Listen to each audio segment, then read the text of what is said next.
Hello, subscribers and unsubscribers, and welcome to another episode of Vehicles of War Thunder.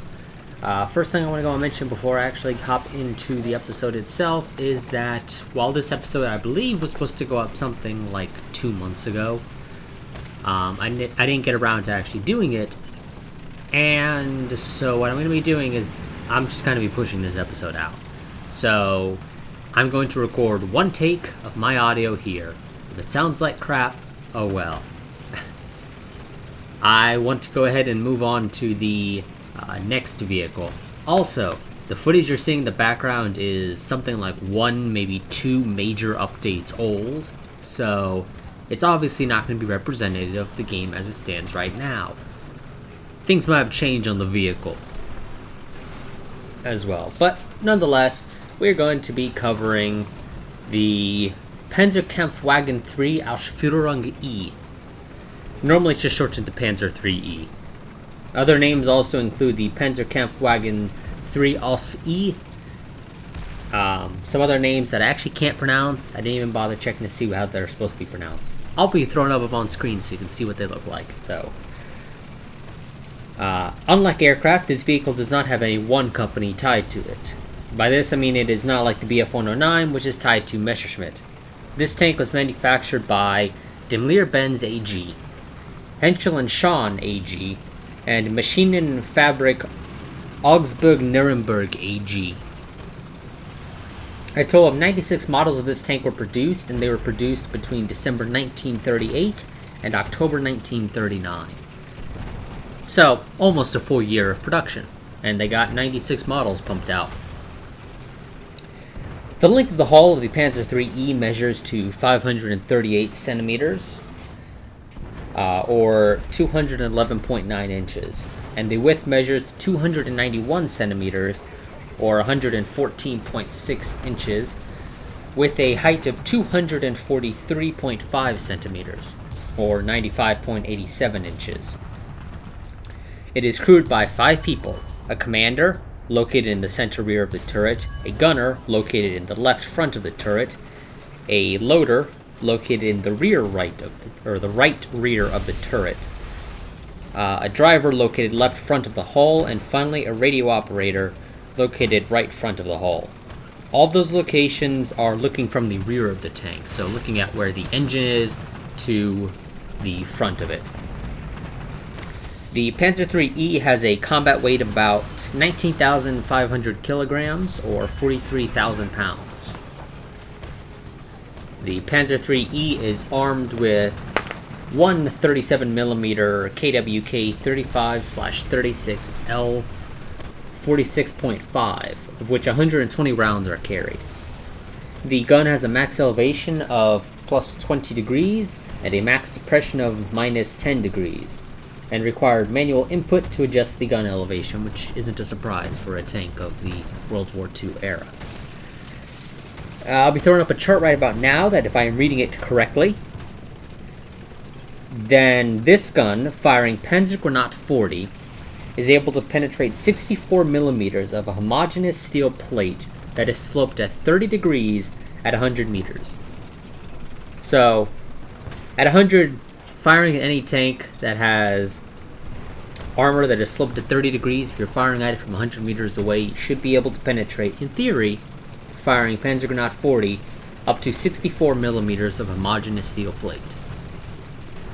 The tank also came equipped with 3 7.92 millimeter MG34s, 1 in the turret and 2 in the hull, which is actually wrong if I recall correctly, and it was an issue with when I wrote the script and I forgot to fix it clearly. It's 2 in the turret, 1 in the hull. And it carried a combined total of 3,600 rounds to be shared between all 3 guns. Between August 1940 and 1942, some Panzer III's had their 37mm main guns replaced with 50mm KWK-L 42s that were mounted in an external gun mantlet, as opposed to the internal mantlet of the 37mm. According to the following chart, which again, if I'm reading it correctly, and I'll be showing that chart right about now, the 50mm KWK L42 firing Panzergranat 40 is able to penetrate 94mm of homogeneous steel plate that is sloped at 30 degrees at 100 meters. The armor of the Panzer III E is assembled via welding and bolting. To hopefully make this easier, I'll be placing a table up now that shows the armor values of the Panzer III E, which for the hull are as follows. 30mm for the upper front, upper sides, and lower sides.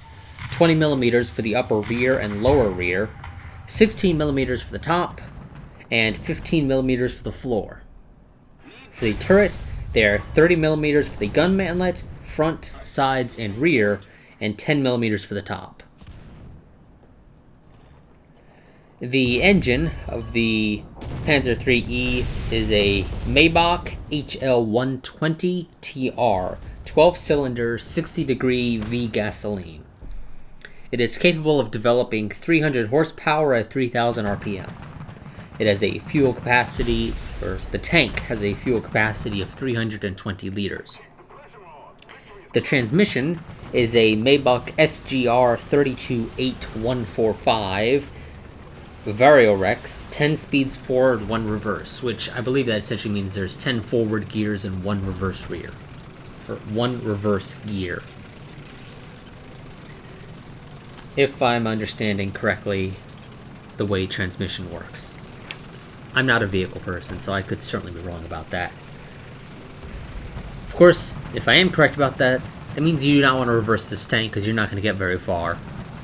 You'd be much better served actually doing a 180, turning the tank all the way around and driving forward with your rear facing the enemy, though. Of course, in reality, you don't normally want your rear facing the enemy, so it kind of depends on the situation you're in. The steering is a Daimler-Benz / Wilson clutch brakes with steering levers. The brakes on this tank are hydraulic. There actually wasn't that much information on that. For that little bit there. The type of suspension used on the Panzer III E is a torsion bar, which would be the standard for the rest of the Panzer III line. Before this, they used something else. I don't actually remember off the top of my head. If you actually give me just one split second, I can pull it up. They used leaf spring on all previous models of the Panzer IIIs. That, yeah, looks like they use leaf spring all the way through, except for the Ausführung A, which used a helix spring.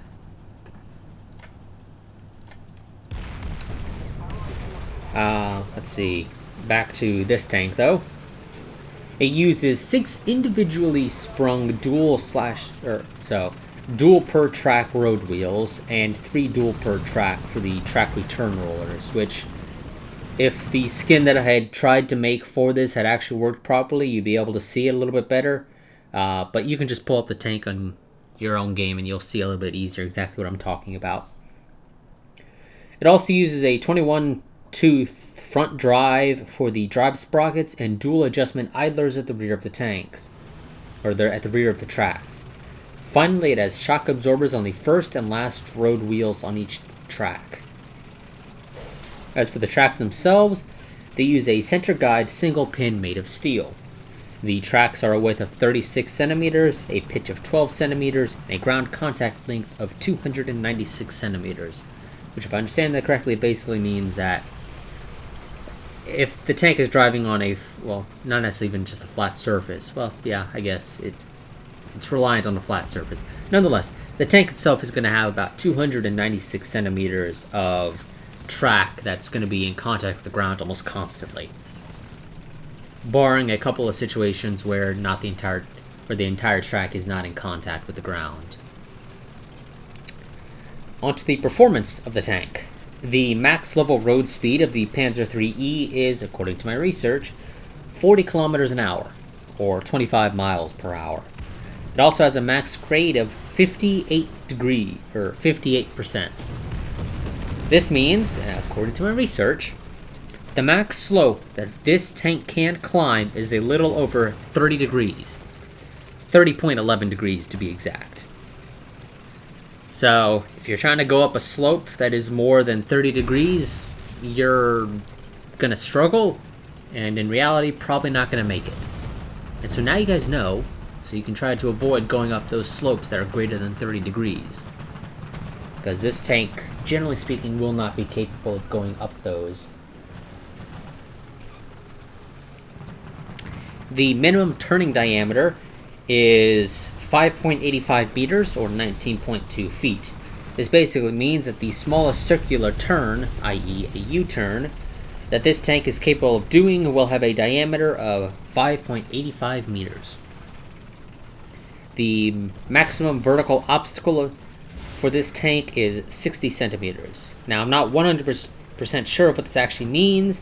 I assume it means the max height an obstacle can be for this tank to traverse is 60 centimeters. Any more than that, and this tank will not be able to traverse it. Again, I could be wrong about this.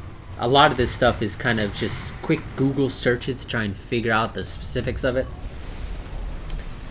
The maximum fording depth of the Panzer III E is 80 centimeters. This means the Panzer III E is able to ford a river up to a depth of 80 centimeters. Any more than that, and this tank will drown the crew. Finally, it has a cruising range of approximately 165 kilometers on road, or approximately 100 miles on road. Now, I can't find a list of the nations that used specifically the Panzer III E, though, of course, Nazi Germany used them. So, the list that is going to be following right now is just the people that used some version of the Panzer III. It may not have been the E, but it's some model. It's either the Ausführung A or like the Ausführung G or whatever. So, yeah. So, you got Nazi Germany, obviously, as I said. Croatia, Hungary, Norway, Romania, Slovakia, and Turkey. Now, as for what I think of the tank itself, it has been a while since I played it, so this is going to be relying on me actually remembering. But I don't think it's actually that bad. I think it's actually generally a fairly decent tank. Though I will say I do kind of prefer the German tanks anyway over the British tanks because, hey, guess what, guys? The German tanks actually have explosive fillers in their rounds. Unlike the silly British who said, just put a giant metal slug in there. It'll be perfectly fine. Of course, this is also a situation of a difference in design philosophy. The British, to my knowledge, generally design their tanks as infantry support tanks, rather than anti-tank tanks. And so, they decided, we don't need explosive filler, so we'll just go with giant metal slugs. Of course, for infantry support, I would think, personally, that high explosive would be generally more useful than solid metal slugs. Of course, I'm not much of a tank person, so that's just me thinking that HE would be more useful for infantry support. But the British clearly thought metal slugs are more useful for infantry support than high explosive, and so the British don't get... I don't believe the British actually get an AP round that has an explosive filler until like tier 4. I think up until then they're generally firing just metal slugs for most of their tanks, barring a couple that might get unlocks that manage to still function the same. But yeah, personally I just prefer the German tanks over the British. In fact, I prefer pretty much anybody over the British tanks. But yeah, nonetheless, I do still think that this tank on its own is a pretty decent tank. It does suffer from the standard German let's make box tanks, and so it's a little bit easier to penetrate certain aspects of the tank itself. Specifically the front, In fact, if you were to pause the video right back there, you'd see just how easy it is to, or how easy it should be to penetrate right there where the, I believe that's the visor for the driver, and also where the machine gun on the hull is located. That is very easy to penetrate because it's perfectly flat. And that's just kind of the thing with the German design philosophy of the time, is let's make box tanks. What could possibly go wrong? And so, yeah, you end up with a bit of an issue where the vehicles themselves are easy to penetrate, but, you know, they actually have decent guns. At least at the early tier. I haven't progressed far enough along the tech tree to go and say anything about the late tier guns, but the early ones are actually pretty decent. At least in my opinion. I don't actually have too much else to go and talk about, so that is going to be it for this video. As always, like, through a comment, subscribe, share, and I will see you guys next time. But until then, goodbye and farewell.